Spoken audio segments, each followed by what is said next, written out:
It could not last. This world of artistic, of readerly, of imaginative adventure could not last. For the U.S. government perceived the virulence.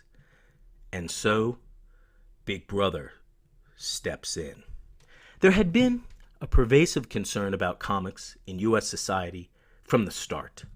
By the 1950s, this concern reached a fever pitch, and the U.S. Senate held an inquiry into comics and developed, ultimately, a regulatory bureau. On the one hand, I believe this was inevitable. Comics press at the categories of the imagination, and in this, they contain the potential to offend. Thus, my thesis for this week overall is that art is not pure. On the other hand, I think the entire issue frames a larger question about what we want the role of art in society to be. For the 1950s, and this is my thesis for this particular lecture, the Cold War answer was regulation.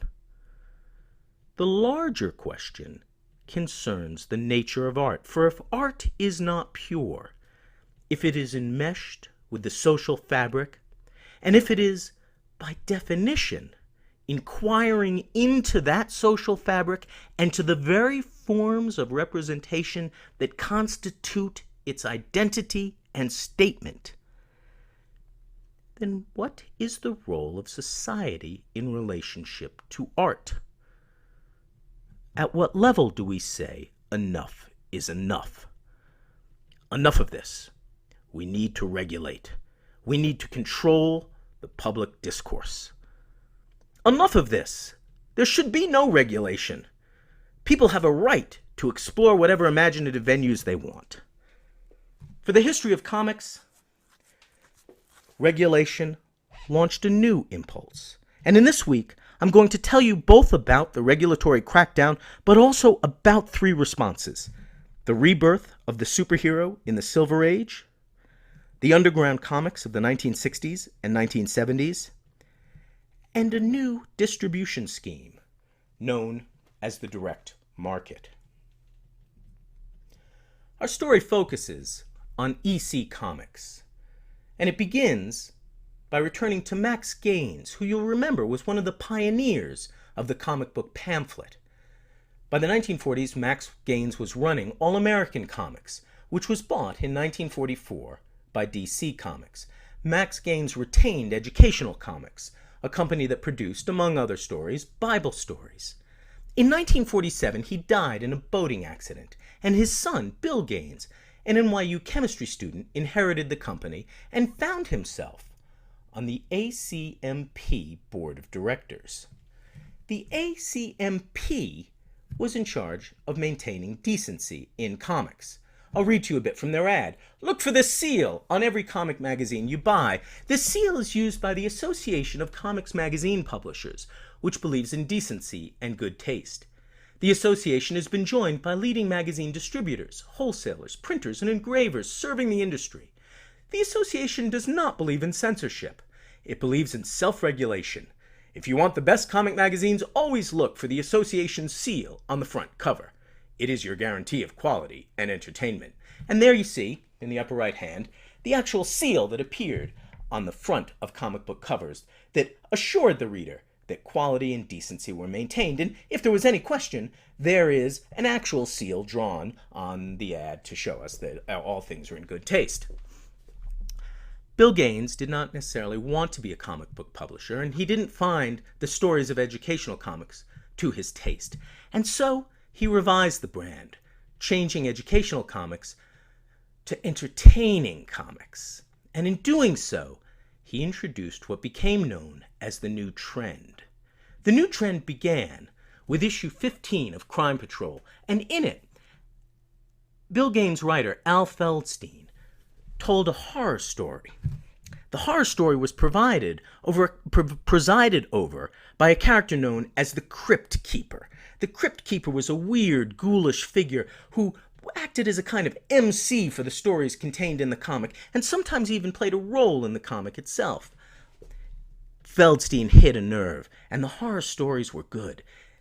In the next issue of Crime Patrol, featured more horror stories. And finally, by issue 17, Gaines and Feldstein changed the title to The Crypt of Terror, and this marks the beginning of the new trend. The new trend spanned a number of genres, included horror comics and war comics. And here on this cover you see one soldier running up to announce an armistice has been reached, the war is over. But the other soldier is so enmeshed in the mechanical violence of his heavy weapon that he can't stop shooting, even though he acknowledges the war is over.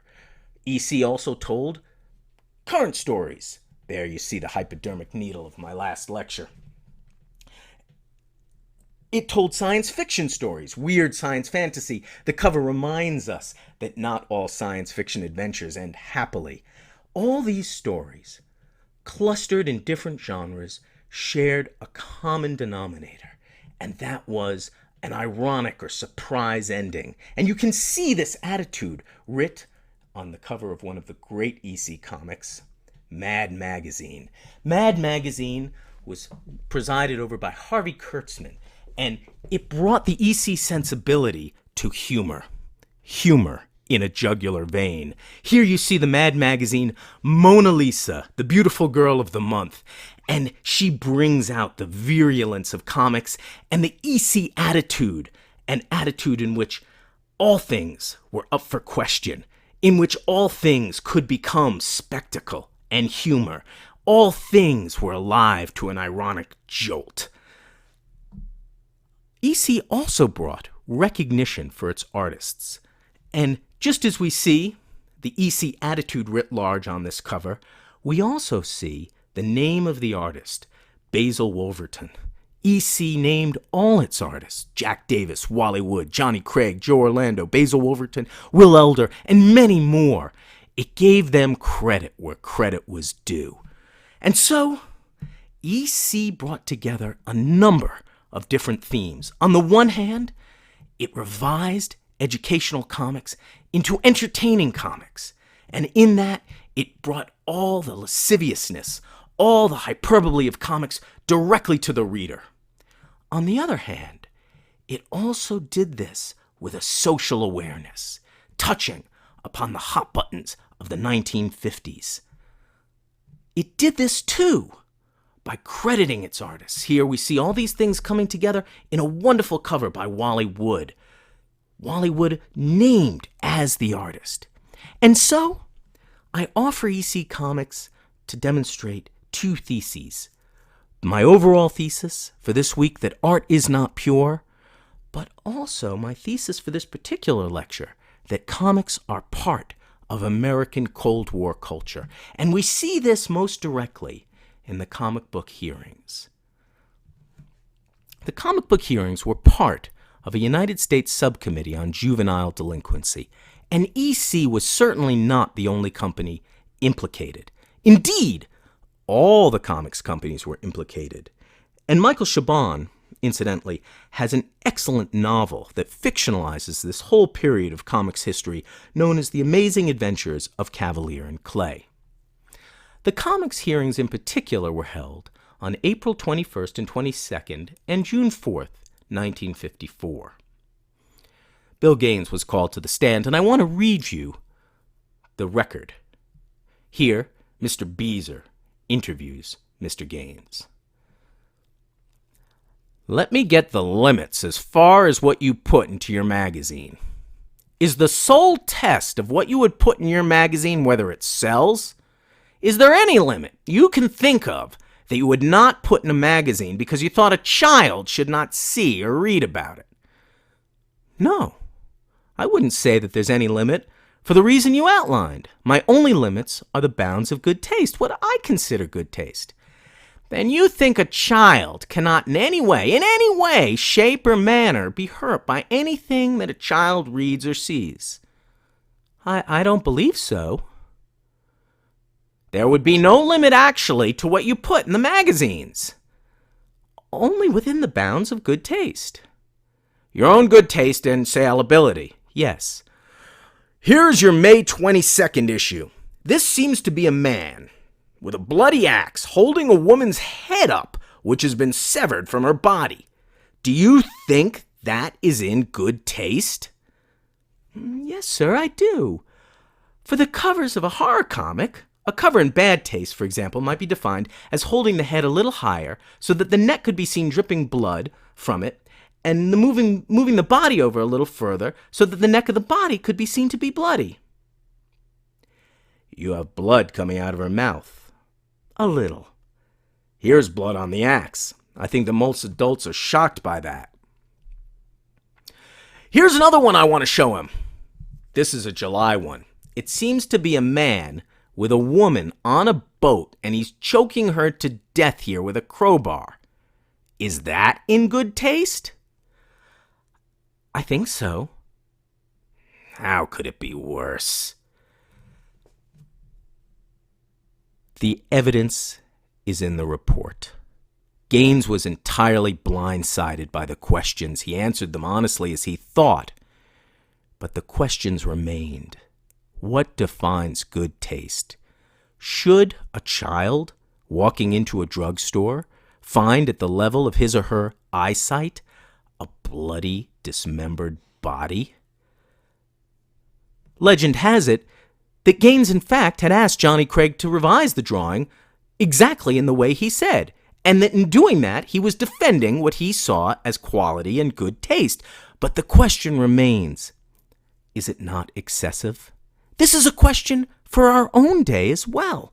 As we face changing technologies, changing levels of what we term entertainment, are there not limits? Are children not affected by what they see and read? Are not open images of misogyny, of the choking and dismemberment of women beyond the pale?